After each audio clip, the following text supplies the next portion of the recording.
സാക്ഷാൽ ഐസക് ന്യൂട്ടണും 700 വർഷങ്ങൾക്ക് മുൻപ് AD 965 അതിപ്രഗത്ഭനായിട്ടുള്ള ഒരു ശാസ്ത്രജ്ഞൻ ജനിക്കുകയാണ്. അദ്ദേഹത്തിൻ്റെ പേരാണ് അൽ ഹസൻ. ഒരു തടവ് പുള്ളിയായിട്ടാണ് അദ്ദേഹത്തിൻ്റെ ജീവിതത്തിൻ്റെ വലിയൊരു ഭാഗവും കഴിഞ്ഞുകൂടുന്നത്. ആ തടവ് പുള്ളി ആയിരിക്കുമ്പോൾ അദ്ദേഹം നടത്തിയിട്ടുള്ള ശാസ്ത്ര ഗവേഷണങ്ങൾ, ആ ഗവേഷണ ഫലങ്ങൾ, അതിൽ നിന്നും അദ്ദേഹം എഴുതിയുണ്ടാക്കിയ ശാസ്ത്ര പുസ്തകങ്ങൾ, അതൊക്കെ അമൂല്യമായിട്ടുള്ള ശാസ്ത്ര സംഭാവനകൾ തന്നെയാണ്.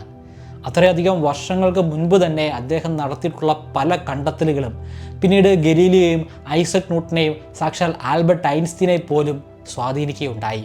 അവരുടെ കണ്ടെത്തലുകളുടെയൊക്കെ പിന്നിലുള്ള ഒരു കാരണമായി അദ്ദേഹം മാറുകയാണ്. അദ്ദേഹത്തിൻ്റെ ജീവിത കഥയിലൂടെയാണ് ഇന്ന് നമ്മൾ കടന്നു പോകുന്നത്. അസ്ട്രോണമിയെക്കുറിച്ച് കൂടുതൽ കാര്യങ്ങൾ അറിയാൻ താല്പര്യമുള്ളവർക്ക് വേണ്ടി ഒരു ഓൺലൈൻ സർട്ടിഫിക്കേഷൻ കോഴ്സ് ഞാൻ നടപ്പിലാക്കുന്നുണ്ട്. അതിൽ ജോയിൻ ചെയ്യാൻ താല്പര്യമുള്ളവർക്ക് ഡിസ്ക്രിപ്ഷനിലും ഫസ്റ്റ് കമൻറ്റിലും കൊടുത്തിരിക്കുന്ന ലിങ്ക് പരിശോധിക്കാവുന്നതാണ്. AD 965 പേർഷ്യയിലാണ് അൽ ഹസൻ ജനിക്കുന്നത്. അദ്ദേഹത്തിൻ്റെ കാലഘട്ടത്തിൽ ഈജിപ്റ്റ് ഭരിച്ചിരുന്ന കെയ്റോയിൽ താമസിച്ചിരുന്ന ഒരു രാജാവുണ്ട്. ഖാലിഫ് അൽ ഹക്കീം എന്നാണ് അദ്ദേഹത്തിൻ്റെ പേര്. അദ്ദേഹത്തിന് ശാസ്ത്രത്തോടും ശാസ്ത്രജ്ഞന്മാരോടും വലിയ താല്പര്യം തന്നെയാണ് ഉണ്ടായിരുന്നത്. ഇത് ആ പ്രദേശം മുഴുവനും അറിയാവുന്ന ഒരു കാര്യം തന്നെയാണ്. ഈ വാർത്ത അൽ ഹസനിലേക്കും എത്തിച്ചേരുകയുണ്ടായി.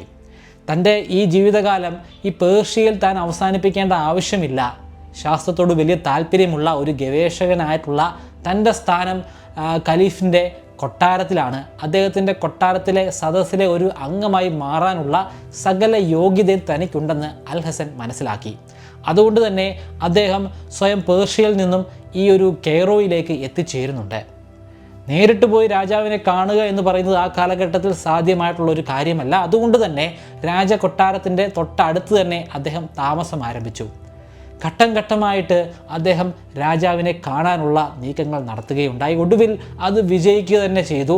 അദ്ദേഹം ഖാലിഫിനെ നേരിട്ട് കണ്ടു. നേരിട്ട് കാണുകയും അദ്ദേഹത്തിൻ്റെ സ്വതസിദ്ധമായിട്ടുള്ള ശൈലിയിൽ ശാസ്ത്രത്തിലുള്ള അവഗാഹം അറിയിക്കുകയും ചെയ്തു.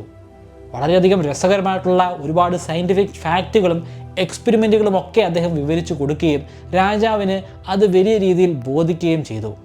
അങ്ങനെ പതിയെ ആ രാജകൊട്ടാരത്തിൻ്റെ ഒരു ഭാഗമായി അയാൾ മാറുകയാണ്. അൽ ഹസൻ ആ കാലഘട്ടത്തിൽ ശാസ്ത്ര ക്ലാസ്സുകൾ എടുക്കുമായിരുന്നു.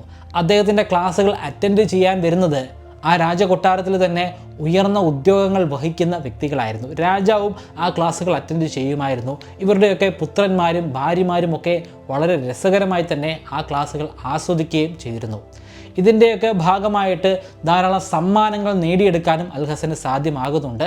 അങ്ങനെ ജീവിതം സുഖകരമായിട്ട് നടന്നു പോവുകയാണ്. ധാരാളമായി ശാസ്ത്ര ഗവേഷണങ്ങൾ നടത്താനുള്ള അവസരം ലഭ്യമാകുന്നുണ്ട്. അതിനുള്ള ഫണ്ടും രാജകൊട്ടാരത്തിൽ നിന്നും അദ്ദേഹത്തിന് കിട്ടുന്നുണ്ട്. അങ്ങനെ ഇരിക്കെയാണ് അവിടെ വലിയ രീതിയിലുള്ള ഒരു പ്രളയം സംഭവിക്കുന്നത്. കെയ്റോയിലൂടെയാണ് വളരെയധികം വലിപ്പമേറിയിട്ടുള്ള നൈൽ നദി ഒഴുകിപ്പോകുന്നത്. ചില സമയങ്ങളിലൊക്കെ ആ നൈൽ നദി അതിൻ്റെ ഗതി പോലും മാറ്റാറുണ്ട്. അതിൻ്റെ കാരണം ശക്തമായിട്ടുള്ള മഴയാണ്, ശക്തമായിട്ടുള്ള പ്രളയമാണ്. അങ്ങനെ ഉണ്ടാകുന്ന പ്രളയത്തിൽ വലിയ നാശനഷ്ടങ്ങൾ അവിടെ സംഭവിക്കുന്നുണ്ട്. നൈൽ നദിയോട് ചേർന്ന് ധാരാളമായിട്ട് കൃഷിഭൂമിയുണ്ട്. അവിടുത്തെ കൃഷിയൊക്കെ നശിച്ചു പോകുന്നുണ്ട്. അവിടെയുള്ള കെട്ടിടങ്ങളും വീടുകളും ഒക്കെ ഒലിച്ചു പോകുന്നുണ്ട്. നിരവധി ആളുകൾ മരണമടയുന്നുമുണ്ട്. ആ കൊല്ലം ഉണ്ടായതും അതിഭീകരമായിട്ടുള്ള ഒരു പ്രളയം തന്നെയായിരുന്നു. രാജാവിനെ ഇത് വലിയ രീതിയിൽ അലോസരപ്പെടുത്തുന്നുമുണ്ട്. നൈൽ നദിയിലെ ഈ പ്രളയം ഒന്ന് ഒഴിവാക്കി കഴിഞ്ഞാൽ അതിമനോഹരമാണ് കെയ്റോ. ആ പ്രളയത്തെ എന്നേക്കുമായിട്ട് ഇല്ലാതെയാക്കാൻ ശാസ്ത്രത്തിന് സാധിക്കുമെന്ന് തന്നെ ശാസ്ത്രത്തെ വളരെയധികം പ്രണയിച്ച ഖാലിഫ് രാജാവിന് മനസ്സിലായി. അതുകൊണ്ട് അദ്ദേഹം അൽ ഹസനോട് തന്നെ ഇതിൻ്റെ ഒരു സൊല്യൂഷൻ കണ്ടെത്താൻ ആജ്ഞാപിച്ചു. അൽ ഹസന് വളരെയധികം സന്തോഷമായി. രാജാവ് വലിയൊരു ഉത്തരവാദിത്വമാണ് തന്നിൽ ഏൽപ്പിച്ചിരിക്കുന്നത്. അദ്ദേഹം നൈൽ നദിയെക്കുറിച്ച് കൃത്യമായിട്ട് പഠിക്കുകയുണ്ടായി. അന്ന് ലഭ്യമായിട്ടുള്ള മാപ്പുകളുടെ അല്ലെങ്കിൽ ഭൂപടങ്ങളുടെ സഹായത്താൽ കൂടുതൽ കാര്യങ്ങൾ മനസ്സിലാക്കാൻ ശ്രമിച്ചു. ഏതൊക്കെ ഘട്ടങ്ങളിലാണ് കൂടുതൽ മഴ പെയ്യുന്നതെന്നും എപ്പോഴൊക്കെയാണ് പ്രളയങ്ങൾ ഉണ്ടാകുന്നതെന്നും ഒക്കെ അദ്ദേഹം മനസ്സിലാക്കി. കൂടാതെ നൈൽ നദിയുടെ തീരത്തൂടെ ഒരുപാട് സഞ്ചരിക്കുകയും അതിൻ്റെ ഒഴുക്കിൻ്റെ ദിശയെക്കുറിച്ചും ഒഴുക്കിൻ്റെ വേഗതയെക്കുറിച്ചും ഒക്കെ അദ്ദേഹം മനസ്സിലാക്കി. അതിൻ്റെയൊക്കെ ഫലമായിട്ട് അദ്ദേഹം ഒരു സൊല്യൂഷനും കണ്ടെത്തുകയുണ്ടായി. ഒരു വലിയ പ്രദേശം, ആ പ്രദേശത്ത് ഒരു ഡാം പണിയുകയാണെങ്കിൽ തീർച്ചയായിട്ടും നമുക്ക് ഈ പ്രളയത്തെ ഒഴിവാക്കാൻ സാധിക്കുന്നതാണ്.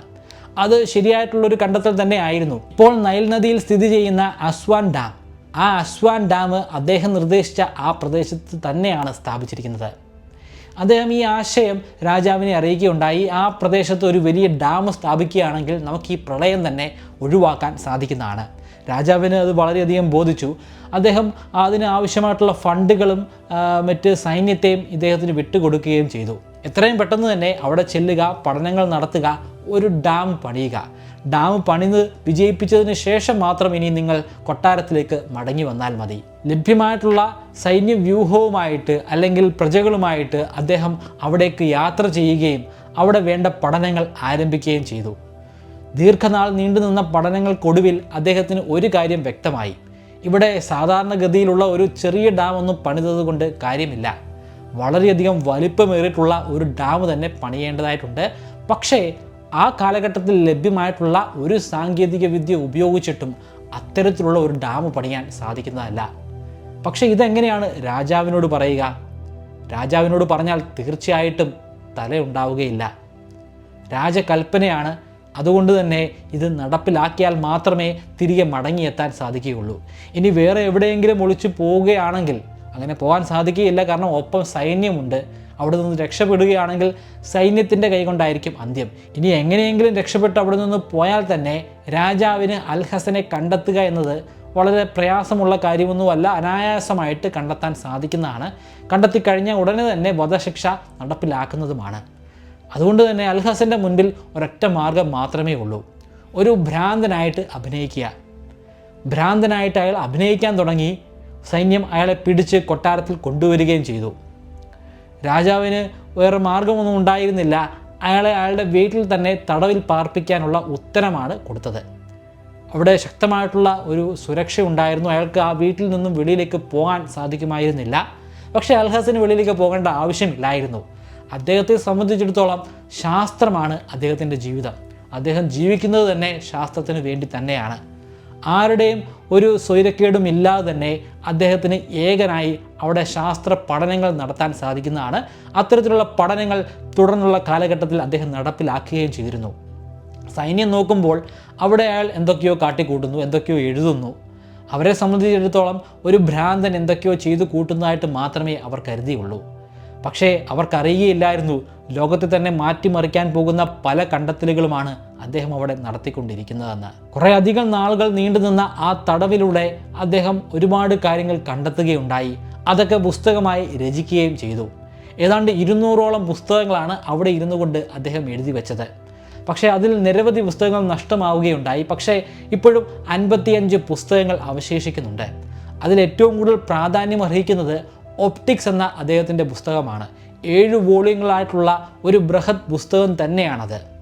ആ പുസ്തകങ്ങൾ അറേബ്യൻ നാട്ടിൽ മാത്രമല്ല പ്രചരിച്ചിരുന്നത്. അറബി ഭാഷയിലാണ് അത് രചിക്കപ്പെട്ടത്. എന്നാൽ പിന്നീട് അത് ലാറ്റിൻ ഭാഷയിലേക്ക് മൊഴിമാറ്റം ചെയ്യുകയും യൂറോപ്പിൽ വലിയ രീതിയിലുള്ള പ്രചാരം ലഭ്യമാവുകയും ചെയ്തു.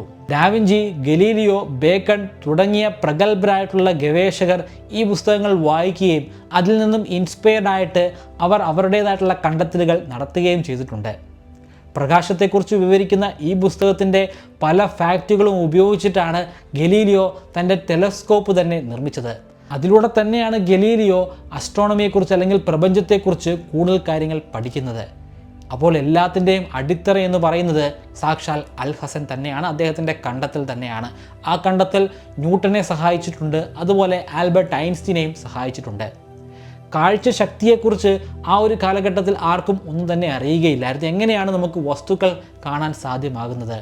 അതിനെക്കുറിച്ച് വളരെ ഡീറ്റെയിൽ ആയി തന്നെ അദ്ദേഹം ആ കാലഘട്ടത്തിൽ ഈ പുസ്തകത്തിൽ രചിച്ചിട്ടുണ്ട്. ഒപ്റ്റിക്സിനെ കുറിച്ച് മാത്രമല്ല പഠനങ്ങൾ നടത്തിയിട്ടുള്ളത്, ആസ്ട്രോണമിയിൽ പഠനങ്ങൾ നടത്തിയിട്ടുണ്ട്. അതിനു പുറമെ ജോമെട്രിയിലും വലിയ രീതിയിലുള്ള സംഭാവനകളാണ് അദ്ദേഹം നടത്തിയിട്ടുള്ളത്. കഴിഞ്ഞ 2015 അദ്ദേഹം രചിച്ച ഒപ്റ്റിക്സ് എന്ന പുസ്തകം പബ്ലിഷ് ചെയ്തിട്ട് 1000 വർഷങ്ങൾ തികയുകയായിരുന്നു. അതുകൊണ്ട് തന്നെ യുണൈറ്റഡ് നേഷൻസ് ആ വർഷത്തെ ഇന്റർനാഷണൽ ലൈറ്റ് ഇയർ എന്ന പേരിലാണ് വിശേഷിപ്പിച്ചത്. അതിബുദ്ധിമാനായ അൽ ഹസനെ യൂറോപ്യൻസ് 2ാം ടോളമി എന്ന പേരിൽ പോലും വിശേഷിപ്പിക്കുകയുണ്ടായി.